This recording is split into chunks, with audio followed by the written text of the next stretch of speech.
Бас киімде бақ бар. Қазақ бас киімді жерге тастаса, бақ таяды, бас кимейді деп ырымдаған. Баршылықты білдіретін қасиеті киім саналған. Киіп жүргенін ешкімге сыйламаған және бермеген. Жақсылықтың барлығы адамның маңдайына жазылады деген ұғым бар. Сондықтан бас киімді тебуге, лақтыруға, теріс киюге, басып отыруға тыйым салып төріне ілген. Қазақта ер адамдарда, әйелдерде жасына лайық бас киімді бөлекше киген. Бас киіміне қарап хан ба, қара ма ажыратады. Мысалы, мұрақты тек арнайы мерекелерде бөріктің үстінен тек хандар киген. Өйткені мұрақ тек хан сұлтандарға, ел билеуші лауазымды тұлғаларға арнап тігілетін бас киім болған. Мұраққа қарап халық оны мансабын, дәрежесін анықтайтын болған. Ел аузында бас киімге қатысты хандар киер мұрақты, қараша киер құрақты деген мақал-мәтелдер сақталған. Сіз бен біз білетін тымақтың бірнеше түрі болған. Үкілі тымақты көбінесе бақсылар киетін болса, үкілі қалпақ, үкілі тақия, үкілі бөрік нәрестенің, жас балалардың атрибуты. Тіпті тымақ ешкі, қой терісінен де жасалған. Ата-бабаларымыз бас киімді үйдің құты мен берекесі, басқа қонған бақтың тұрағы деп есептеген. Сондықтан оған қатысты ырым-тыйымдар құт пен берекені сақтауға, баянды етуге бағытталады. Сол үшін де қазақ ұғымында бас киімді тарту етпеу, ауыстырып кимеу, бас киімді қабаттамау деген сияқты сенімдер болған. Шала туған баланы тымаққа салып өсіру деген көпшілігіңіз естіген боларсыздар.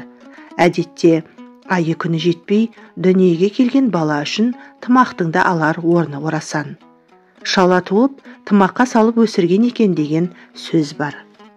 Халықта айы күні жетпей шала туған баланы тымаққа салып керегеге іліп қоятын дәстүр бар. Себебі шала туған сәби я ұстауға, я бесікке салуға да келмейді. Ал тымақ жылы әрі бөлуге, ұстауға ыңғайлы. Шала туған баланың неше күні кем болса, сонша күн керегенің әр басына ілініп қойылатындықтан күн кереге басы арқылы есептеледі. Мысалы, 40 күн кем болса, керегенің 40-шы басына ілінген тымақтан баланы алып, жаңа туған балаға жасалатын рәсімді жасайды. Егер бала қыста туса, үй қабырғасына бірнеше шеге қағылып, соған тымақ ілінеді. Бұл да тымақтың қадірі мен қасиетін бейнелейтін көріністердің бірі деп түсінген. Ер адамның бас киімінің ең көп тараған түрі бөрік. Ол 4 үшкілден 4 қырлы күмбез іспетті пішіліп, арасына жүн салып, астарланып, барқытпен, шұғамен, күдермен тысталған. Бөріктің ішінен тақия киген. Бөрік ұлттық бас киім ішіндегі ең әдемісі саналған. Оны қазақ жылдың қоңыр салқын, аумалы төкпелі кезеңдері көктем мен күзде киген. Өйткені ол киіп жүруге әрі жылы, әрі жеңіл. Бөрік үшін міндетті түрде қымбат тері қажет. Қазақта бөріктің атауларының қандай аң терісінен тігілгеніне қарай атау дәстүрі бар. Мысалы, сусар бөрік, құндыз бөрік, кәмшат бөрік. Ерлердің кейбір бас киімдерін киізден жасаған. Олардың ішінде ең көне және дәстүрлісі қалпақ. Шошақ төбелі киізден жасалған бас киім алғаш рет Пазыры қорғанда табылыпты. Ал киізден жасалған қола қаңылтырлы бар шошақ бөрік Николаев облысының қорғанынан шыққан деседі. Қалпақ тек ерлер киетін бас киім ретінде саналады. Ол киіз бас киімдердің ішіндегі ең көнесі. Қазіргі өндіріс мүмкіндігі молайған заманда оның қалыңдыраптан да тіге береді. Көпшілікке кеңінен таныс тақия, барқыт, қамқан немесе оқалы паршадан жасалған жеңіл жазғы бас киім. Қыздар киген тақия кестеліп сырып тігілген дөңгелек жеңіл болады. Үкілі тақия қазақ қыздарының ерекше ұнатып киетін бас киімі. Ол ұлттық өрнек мәнеріне, тігілуіне қарай әртүрлі болған. Қыздардың тақиясы қызыл күлгін, жасыл тағы басқа түстермен, шұға, барқыт, мәуіті сияқты маталармен тігіледі. Түрлі түсті моншақ, маржан, алтын, күміс теңгелер және асыл тастармен безендіріледі. Үкінің үлпілде қауырсынның әсемдігі үшін тақияның төбесіне қадайды.